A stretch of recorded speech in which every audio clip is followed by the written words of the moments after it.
ও দাদু, ফিরে এসো না দাদু।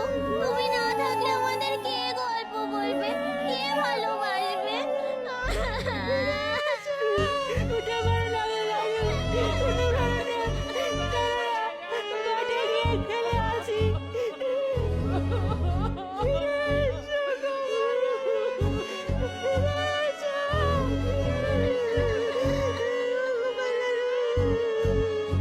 ভালোই হলো বলো, গোপাল বেটা মরতে আমাদের সুবিধা বই অসুবিধা হবে না, কি বলো? তা যা বলেছেন, মোটাটার বড় চ্যাটাং চ্যাটাং কথা ছিল।